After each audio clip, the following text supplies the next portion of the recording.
ओम श्री चिन्मय सद्गुरवे नमः। एक अलग सा चिंतन हम लोग करेंगे।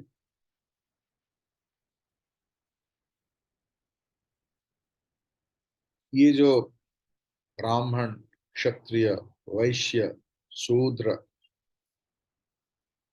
ये जो गुण और कर्म के अनुसार ये जो विभाजन है, इसका कुछ सुविधा है, असुविधा भी है।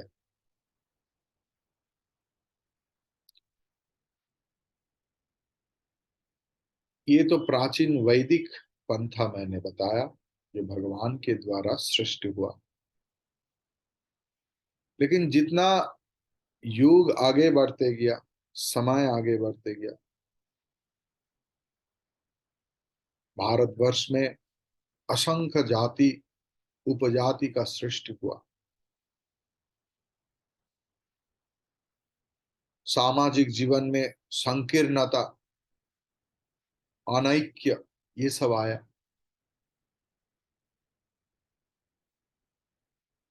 अपने अपने धर्म के अनुसार, धर्म मतलब रिलीजियन, गुण और कर्म के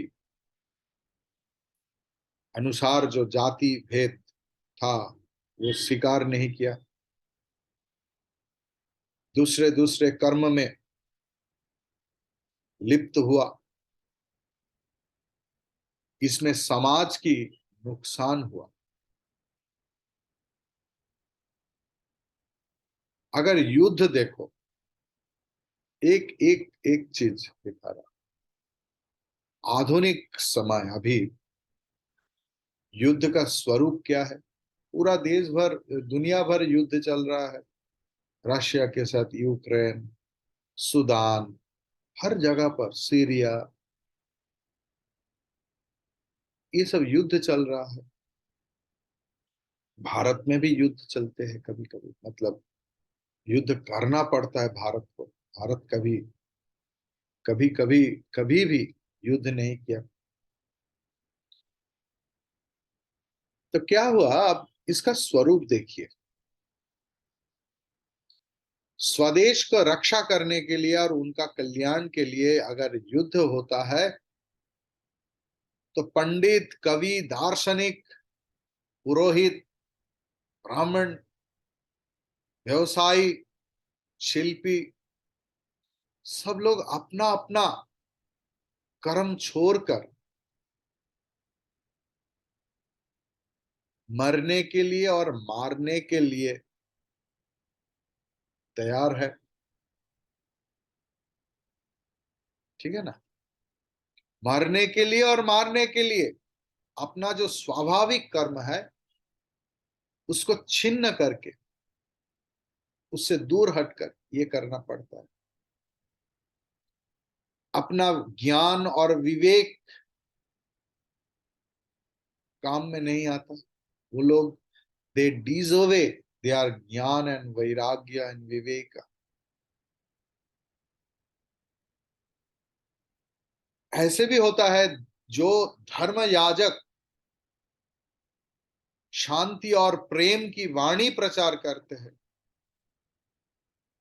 वो भी गवर्नमेंट से नियुक्त होकर बंदूक उठा लेता है। अपने अपना जो स्वधर्म है, उस स्वधर्म को बलि चढ़ाते हैं। जाति की रक्षा के लिए ये जो अत्याधिक आग्रह है, ये जातीय आत्महत्या की शामिल है।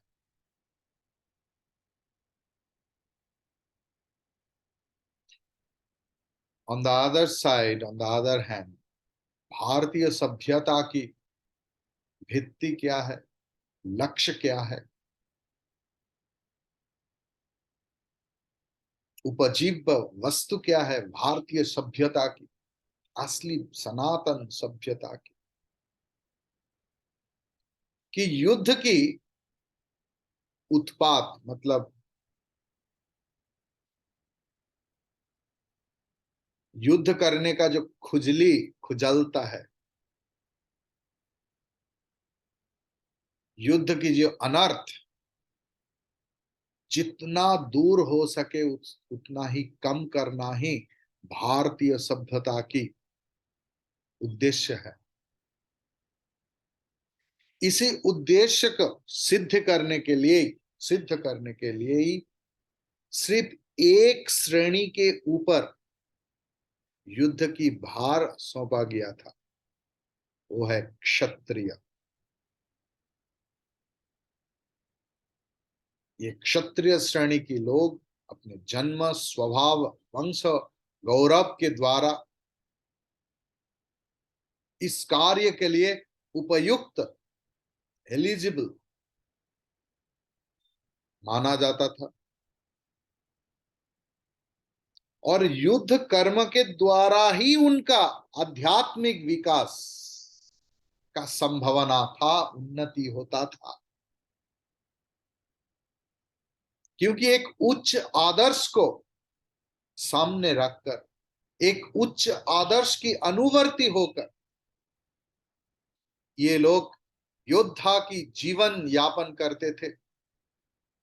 उन लोगों की साहस, शक्ति, डिसिप्लिननेस, नियमानुवर्तिता, सहयोगिता, शौर्य, ये सारे जितना सद्गुण है ना, इस सारे सद्गुणों की विकास उन लोगों की आत्मा की उन्नति के लिए बहुत ही सुविधाकारी होता था। इसलिए क्षत्रिय युद्ध के द्वारा ही अपना आध्यात्मिक जगत में प्रवेश करते थे, अपना आध्यात्मिक उन्नति होता था।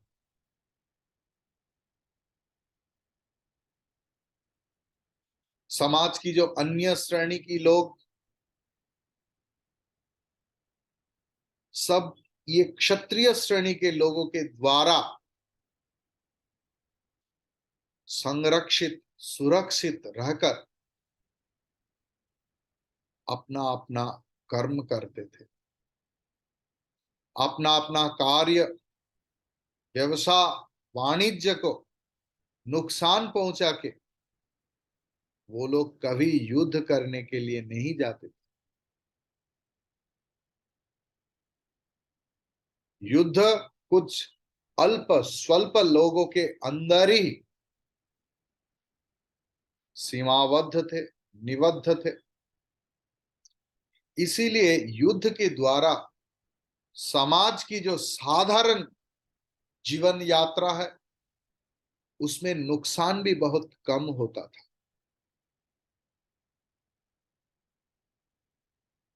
उच्च नैतिक आदर्श से अनुप्राणित थे ये सब युद्ध। जितना दूर हो सके उतना सौजन्य दोनों पक्ष में था, और इसी सौजन्य बोध और डिसिप्लिननेस से युद्ध कंट्रोल होता था। इसीलिए इस युद्ध लोगों को निष्ठुर होने के बदले में उच्च हृदय संपन्न व्यक्तित्व की विकास के लिए सहायक बनता था।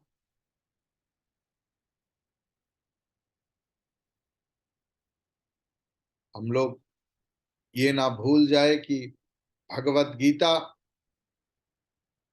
इस युद्ध के बारे में ही बोल रहा है।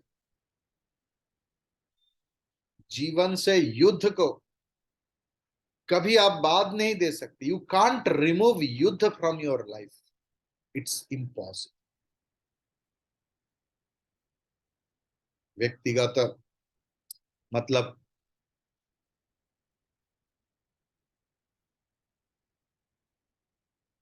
अगर it is inevitable, if war is inevitable in our own life, अगर युद्ध अपरिहार्य है हमारे जीवन में, तब उस युद्ध को सीमाबद्ध और नियंत्रित करना पड़ेगा। जैसे ये युद्ध हमारे कर्म की अनुसारी है, न्याय और नैतिकता, आध्यात्मिकता की अनुसारी, और सबके उन्नति साधन हो सके। अब देखिए क्लास 1 स्टैंडर्ड 1 2 3 4, मैं एक स्कूल में गया था, I told you. 4th standard की बच्चा बोल रहा है I am depressed. Can you imagine? 4th standard, and the बच्ची is telling I am depressed. जीवन का युद्ध जब जिनका शुरू ही नहीं हुआ, तो हमारे जीवन की युद्ध कैसे होगा? और युद्ध सबको करना पड़ता है, सबको करना पड़ेगा। युद्ध ही पशु को मनुष्य और मनुष्य को देवता बनाते हैं। अपने अंदर जो युद्ध, वो युद्ध कितना निपुण तरीका से हम लोग लड़ सकते हैं, यही हमारा संस्कृति, यही हमारा शिक्षा की परिचय है।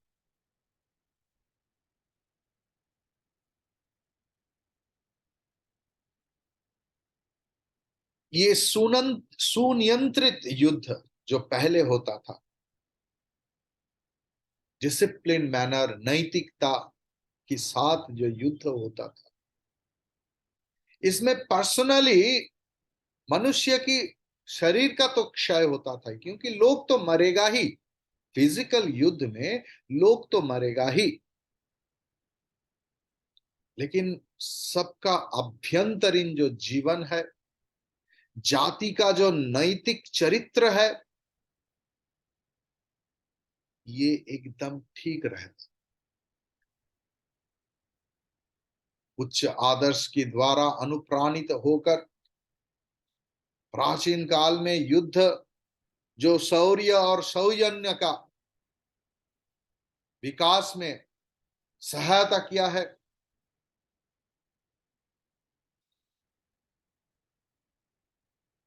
ये अहिंसवादी व्यक्तित्व भी इनको स्वीकार करेंगे। यूरोप की नाइट उपाधि, भारत की क्षत्रिय, जापान की सामुराई,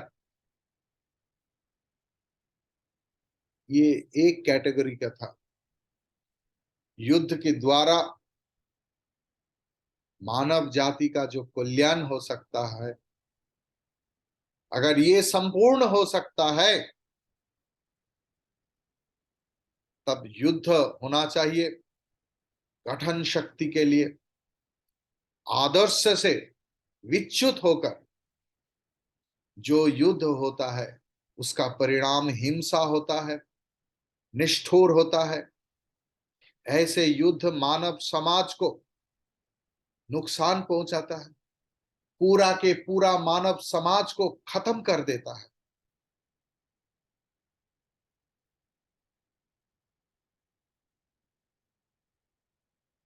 युद्ध के द्वारा अतीत में बहुत जाति का कल्याण भी हुआ है, ये भी हम लोगों को स्वीकार करना पड़ेगा।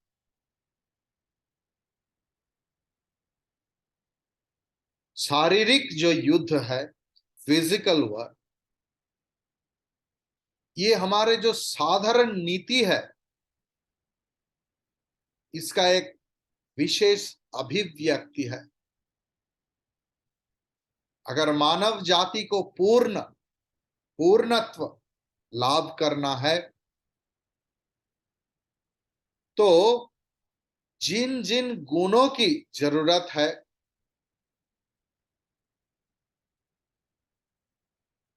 क्षत्रिय धर्म उन गुणों में से एक है।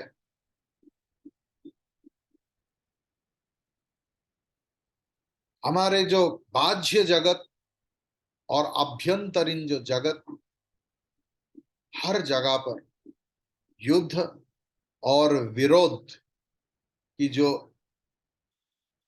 एक पक्ष है, एक दिक है शारीरिक युद्ध, उनका बाह्य दृष्टांत, the external examples of that. जगत की जो धारा है, आवहमान काल से, सनातन रीत से, जगत की जो धारा, जो शक्ति की प्रवाह एक दूसरे के साथ विरोध करते जा रहा है, युद्ध कर रहा है, एक दूसरे को ध्वंस कर रहा है, नित्य नतुन कुछ वस्तु पैदा हो रहा है। हमारा शरीर देखिए, उषा अम्मा को पूछिए, हर वक्त हर पल हमारा शरीर के अंदर एक युद्ध चल रहा है।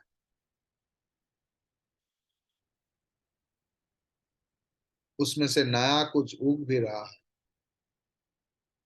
ऐसे जीवन में भी ऐसा ही है। हम लोगों का सबका आशा है कि ये नैतिक युद्ध हमारे सारे विरोध की अवसान कर देगा, पूर्ण सामंजस्य और समन्वय की प्रतिष्ठा होगा। लेकिन कौन सी एकत्व के ऊपर ये सामंजस्य प्रतिष्ठित होगा, ये स्पष्ट नहीं होने से सब गड़बड़ हो जाएगा।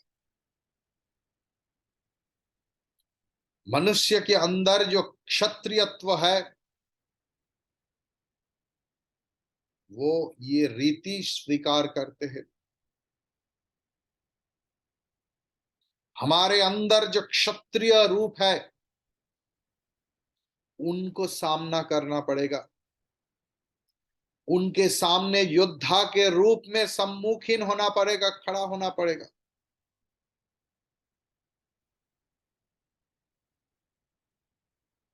ये अंतर्द्वंद्व है। इस सारे द्वंद्व की भीतर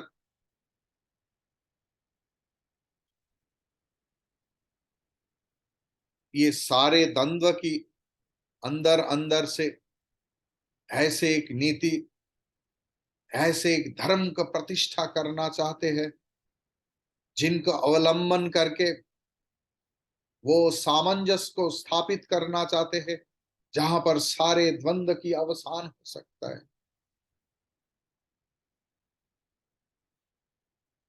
विश्व शक्ति की ये दिक, अभ्यंतरीण दिक की जो अभ्यंतरीण सत्ता की जो ये साइड, युद्ध करने का, ये सारे युद्ध को भगवत गीता कवर किया है।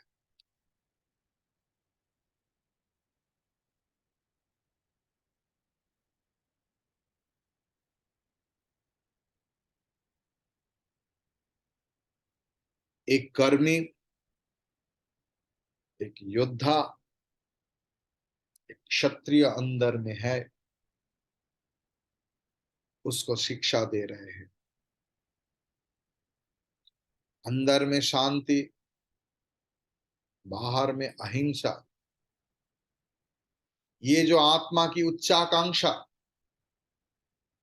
युद्ध उनका संपूर्ण विरोधी।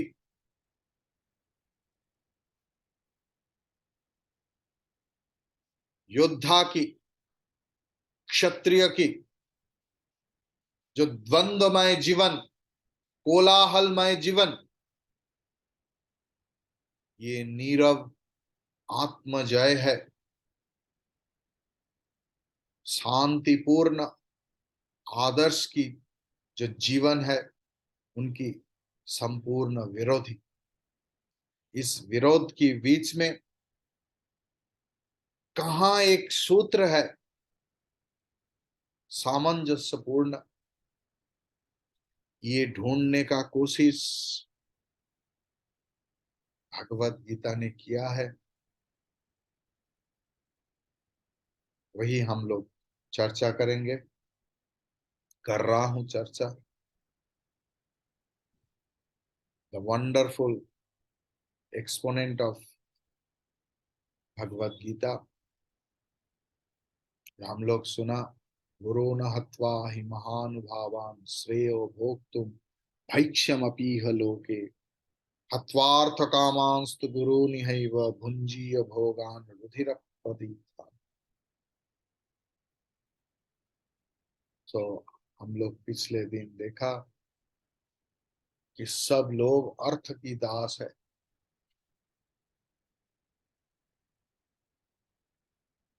भीष्म ने बताया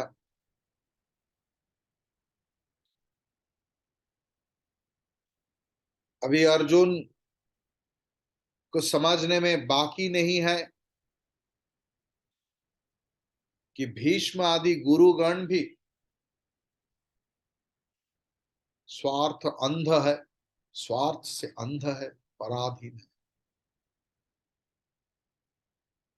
भगवान श्री राम कृष्ण एक बार स्वामी योगानंद जी को बताया, देखो ये पूरा दुनिया के जो रिश्ता है ये सारे स्वार्थ संबंध युक्त है।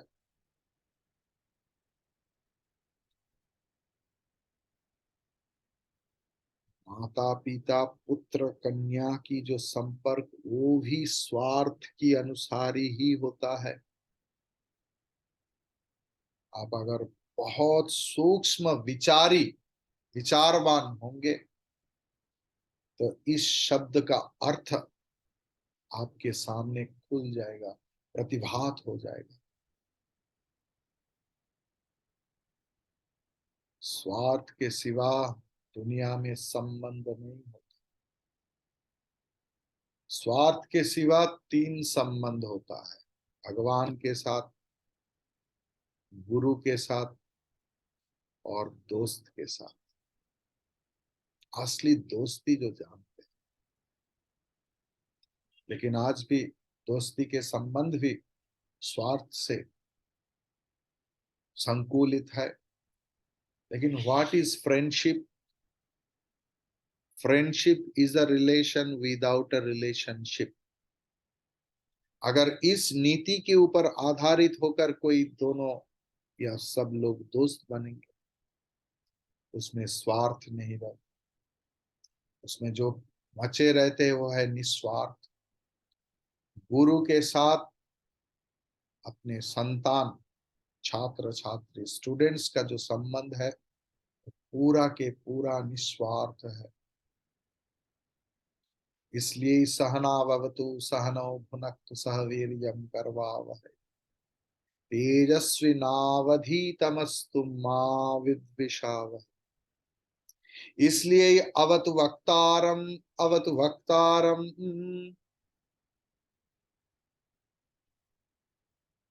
यही हम लोग बोलते हैं। हम लोग बोलते हैं भद्रम कर्णे भी शृणुयाम देवा भद्रम पश्येमाक्षभिर्यजत्राः स्थिरै अंगैः तुष्टुवागम स्वस्तन यशेम देवहितं यदाय। ये सारे जो प्रार्थना, स्वस्ति न इंद्रो पृथस्रवाः स्वस्ति न पूषा विश्ववेदाः स्वस्ति नस्तार्क्ष्यो अरिष्टनेमिः स्वस्ति नो बृहस्पतिर्दधातु। गुरु शिष्य के संबंध में कोई स्वार्थ नहीं। स्वार्थ मिटाना चाहते हो अपने माँ बाप से तो उनको गुरु बना लो। ठीक ठीक गुरु के साथ जैसे सुलूक करना चाहिए ऐसे करो, तब वो स्वार्थ ही नहीं रहेगा। क्योंकि पिता माता के संबंध में एक दावी अधिकार रह जाता है। पिता के संपत्ति के ऊपर बेटा की अधिकार बनता है। और जब अब शिष्य बन गया है तब अब गुरु का बेटा है, और गुरु का जो संपद है वो आपका संपद है। गुरु का संपद क्या है? प्रेम, दिव्य दृष्टि, ज्ञान, कुशलता, विचार कुशलता, विवेक, ये सब के ऊपर आपका अधिकार पैदा होगा।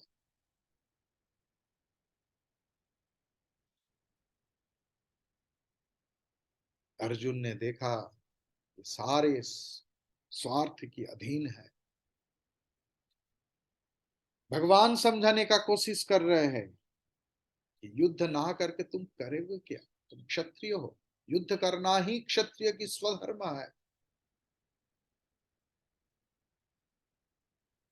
ऐसे क्या उपजीविका है तुम्हारे पास?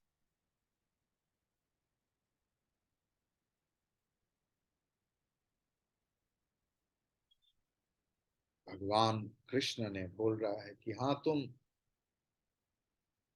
अर्जुन सोच रहा है कि कृष्णा तुम सटीक हो, पूरा के पूरा ठीक हो।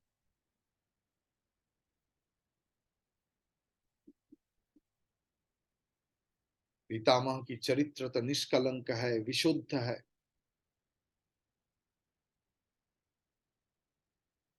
भीष्मक चरित्र की दोष देखना मेरा स्वभाव नहीं।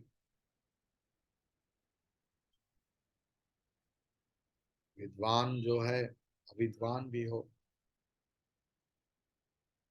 गुरु को दोष देखना कर्तव्य नहीं। गुरु ही हमारा सब कुछ है।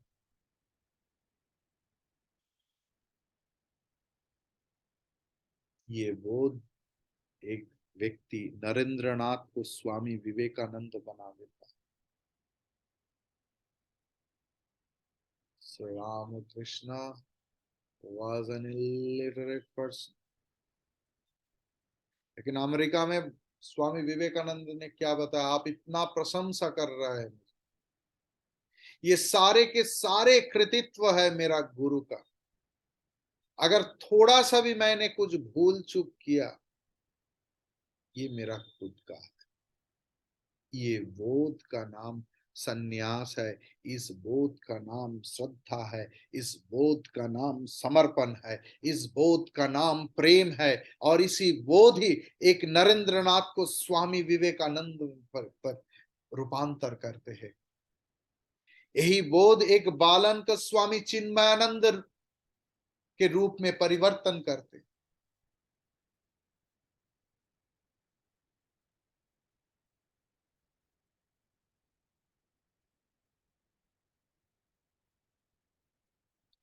न चैतद्विद्मः कतरन्नो गरीयः यद्वा जयेम यदि वा नो जयेयुः यानेव हत्वा न जिजीविषामः एव स्थिताः प्रमुखे धार्तराष्ट्राः।